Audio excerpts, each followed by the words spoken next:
Días. Continuamos con la grabación de videos de bacteriología. Hasta este momento hemos terminado el módulo 1 correspondiente a la introducción, es decir, características de los procariotes, su clasificación taxonómica, patogénesis e inclusive el diagnóstico.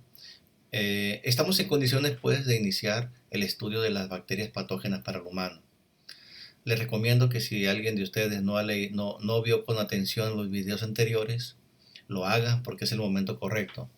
En el módulo 2 veremos a las bacterias gram positivas y en el 3 a las bacterias gram negativas. De aquí en lo sucesivo, todos los videos serán en la misma temática. De cada género veremos cuáles son los aspectos generales de él y de las especies que lo incluyen. Y de cada especie médicamente importante, como por ejemplo Staphylococcus aureus, veremos los siguientes aspectos de esa bacteria. ¿Cuál es su estructura antigénica? Es decir, qué enzimas y toxinas tiene que causan el daño y cómo este daño resulta en síntomas y signos típicos de la enfermedad que ella causa. ¿Cómo se diagnostica? Este es un aspecto central y por eso hicimos mucho hincapié en la introducción sobre el diagnóstico bacteriológico. Asimismo, se debe tomar en cuenta qué tratamiento recibe el paciente para cada una de las enfermedades, así como su impacto en la población y, más importante, cómo se puede prevenir la incidencia o la frecuencia de estas enfermedades, entre otros aspectos. Entonces recordemos, esta parte de aquí es muy importante tomarla en cuenta para cada uno de los géneros bacterianos que abordaremos en el resto del curso. Iniciaremos con cocos piógenos, que incluye a dos géneros, Staphylococcus y Streptococcus. Empezamos con Staphylococcus. Recordemos siempre que la clasificación va en el orden de filo, clase, orden, familia y finalmente el género y la especie. En este caso, los estafilococos son Firmicutes, Bacilli, Bacillales, Staphylococcus, género Staphylococcus, y corresponde a cocos gram positivos. Este género contiene al menos 40 especies ampliamente distribuidas en la naturaleza. Algunas de ellas son microbiotas del humano y otros son patógenos. Sin duda el más importante es Staphylococcus aureus, pero también podemos encontrar casos de enfermedades, epidermidis, aprofíticos, entre otros. Recuerden que son ubicuos, están en todas partes, incluyendo en vías respiratorias y piel del humano. Son, por supuesto, redondos, de un tamaño medio, anaerobios facultativos, no tienen flagelos, no forman esporas, poseen una cápsula de polisacáridos y, derivado de su multiplicación en tres planos, se pueden agrupar en racimos. Es una característica por la cual reciben el nombre. Crecen en condiciones normales y si el medio es sólido, se forman de manera bien definida los racimitos. Son catalasa positivos. Esta prueba es importante para distinguirlos del otro grupo de cocos piógenos gram positivos, los Streptococcus. De interés médico, solamente Staphylococcus aureus, que es el prototipo patógeno del humano, es coagulasa positivo. El resto son negativos y pudieran ser parte de la microbiota o patógenos oportunistas. Fermentan carbohidratos, pero no producen gas. En cambio, los Streptococcus sí producen gas. Son resistentes, por ejemplo, hasta 10% de cloruro de sodio, resisten la lisis por las sales biliares, resisten la desecación e inclusive calor durante un buen tiempo. Los estafilococos pueden desarrollar resistencia fácilmente. Sin embargo, también son susceptibles a un número grande de antibióticos. Una prueba de laboratorio para hacer la identificación de Staphylococcus aureus es su clásica resistencia a octoquina. Esta resistencia la obtienen de diferentes maneras, ya sean con plásmidos, es decir, esos elementos extracromosomales que llevan genes de resistencia, como por ejemplo beta-lactamasas, tetraciclinas, eritromicinas, aminoglucósidos, entre otros. Pero también algunos factores de resistencia se encuentran codificados en regiones cromosómicas o cassette. Entre ellas la más importante es el cassette MEC, que confiere resistencia también a otros beta-lactámicos, pero importantemente a meticilina. La presencia de cepas resistentes a meticilina cada vez es más común en la población. Finalmente, en el caso de la vancomicina, esta resistencia se adquiere a través del aumento en la producción de pared celular o en cambios de sus componentes, a diferencia de la resistencia vancomicida mediada por genes VAN, como ocurre en el género de Enterococos. Bueno, iniciamos ya, después de ver las características generales del género. Ahora iniciaremos con uno de los patógenos prototipos del humano, que es Staphylococcus aureus. En realidad, casi todas las personas habrán tenido una infección con esta bacteria en alguna etapa de su vida, ya sea adquirida en la comunidad o en el ambiente interhospitalario. Se llama aureus porque algunas de las cepas de esta especie producen pigmentos carotenoides que le dan el color oro o dorado a la bacteria. Es común también como una fuente de envenenamiento alimentario. Muchos de nosotros nos hemos enfermado en alguna ocasión de diarrea al consumir alimentos que han sido conservados de forma inadecuada. Inclusive también esta bacteria puede causar enfermedades severas como el síndrome de choque tóxico, que puede llevar a la muerte de los pacientes, así como también una gran cantidad de infecciones en la piel, como por ejemplo el acné, infección de heridas, entre otras. ¿Cuál es la estructura antigénica de Staphylococcus aureus? Pues los antígenos que tiene son muchos y variados. Es un prototipo patógeno. La secuencia de esta bacteria puede descargarse fácilmente o analizarse en la página del NSBI. Por ejemplo, la cápsula tiene propiedades antifagocíticas, eso ya lo habíamos visto. También posee una proteína que recubre a la bacteria. Esta proteína se une a fibrinógeno, fibrina e incluso plaquetas, haciendo que cuando la bacteria se ponga en plasma, forme agregados y de ahí el nombre. También posee la proteína A, que ya vimos en la sección de patogénesis. Es una molécula de adhesión, pero también de evasión del sistema inmunológico. Recordemos que esa proteína, se pega en la porción FC de los anticuerpos de tipo IgG, por lo cual estos anticuerpos pierden su capacidad para despertar la respuesta tanto del complemento como de la fagocitosis.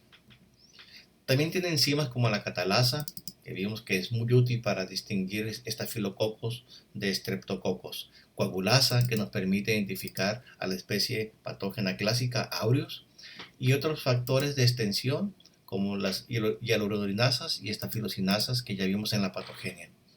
También tiene toxinas, la alfa, por ejemplo, que puede lisar glóbulos rojos al ser una hemolicina, pero también otros tipos de células al formar poros en la membrana que causan la lisis celular.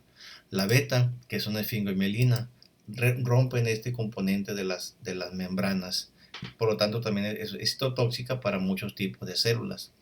La gamma, que es una leucocidina porque rompe leucocitos, la delta, que ya vimos también en la patogénesis, y que actúa como si fuera un detergente fragmentando las membranas.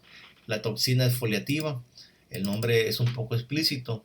¿Por qué? Porque se involucra en la manifestación de descamación generalizada que se observa en una enfermedad que se llama síndrome de piel escaldada. ¿Por qué se descama? Porque esta enzima, porque esa toxina disuelve la matriz mucopolisacárida de la epidermis, descamando la piel. También posee la toxina del síndrome de choque tóxico. Por supuesto, este síndrome, ya lo veremos más adelante, es muy importante, porque como todo choque tóxico puede llevar a la muerte del paciente, derivado de fiebre, afectación de muchos órganos, también tiene un componente cutáneo, descamativo, y es un superantígeno. Recordemos que estos son antígenos que activan de manera policlonal a los linfocitos T, llevando a una producción exagerada de citocinas.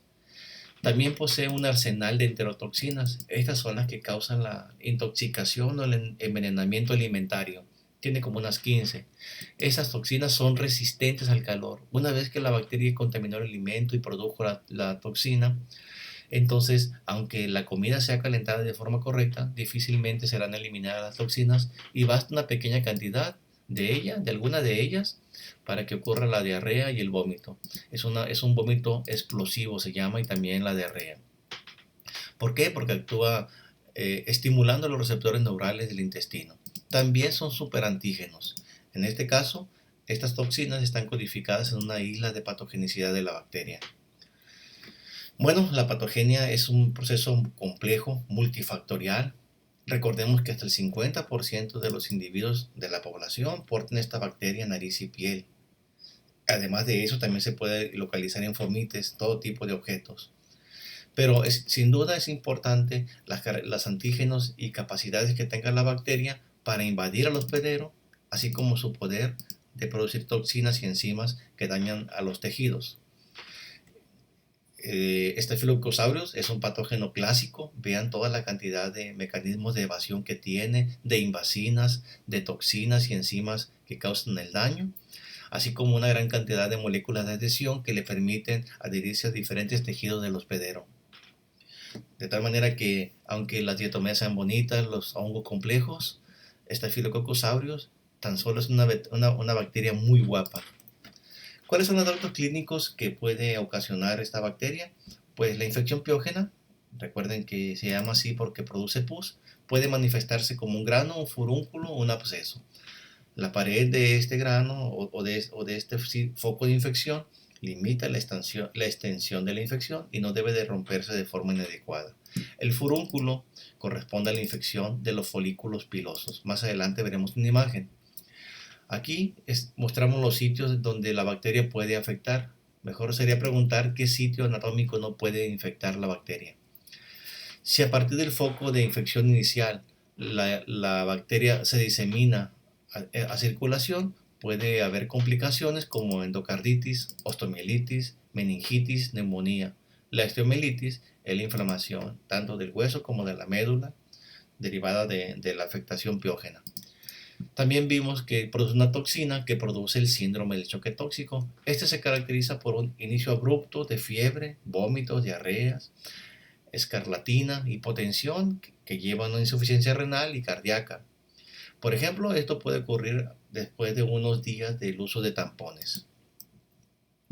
En el caso del envenenamiento alimentario, como no es una infección, solamente es una intoxicación por la presencia de la toxina en el alimento, no hay fiebre y el periodo de incubación pues es muy rápido.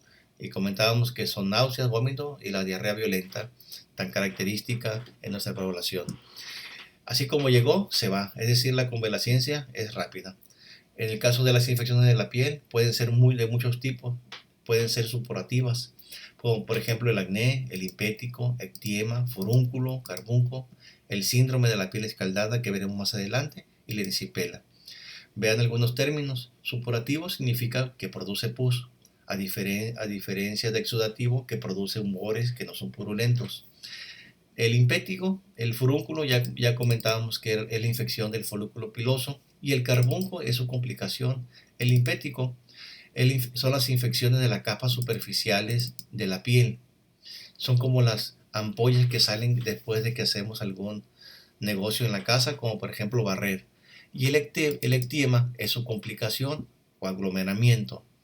La erisipela es una celulitis acompañada de toxicidad y fiebre. Y la celulitis, a su vez, es la infección de las capas profundas de la piel. Bueno, ya con esto en mente tenemos todas las formas de infecciones infecciones cutáneas que puede dar la bacteria. En esta diapositiva se ponen algunos ejemplos que pueden ser causadas por aureus y otras afectaciones dermatológicas que veremos también en otras bacterias. Por ejemplo, este es un ectiema, el himpético, son vesículas, se complica y se convierte en ectiema. El furúnculo, que da origen posteriormente a carbunco. Esto de aquí es una úlcera, también puede haber manchas y pápulas, que son nódulos rígidos en la piel. Estos son los tampones asociados al síndrome de choque tóxico.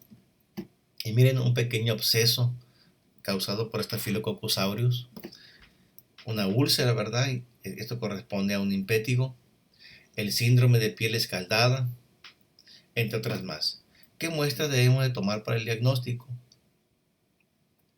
Pues como se pueden afectar muchos tejidos dependiendo del tejido afectado, pueden ser heridas, mucosas, pus, sangre, orina, entre otras. Debemos de hacer un frotting para tratar de encontrar cocos gram positivos agrupados en racimos. El cultivo siempre debe de hacerse negar sangre y manitol salado. Algunas cepas de Staphylococcus aureus son beta-hemolíticas. En agar sangre, las colonias pueden ser algunas pueden ser de color dorado, de ahí el nombre, recuerden, o bien de color gris. Otras pruebas que nos ayudan a identificar a la bacteria son la de catalasa, coagulasa. Por supuesto, estas son bien importantes. Recordemos que Staphylococcus aureus fermenta glucosa, pero también fermenta el mannitol, a diferencia de otras especies del género. Es oxidasa negativo, Resiste bacitracina, pero es sensible a neomicina. Esto es importante.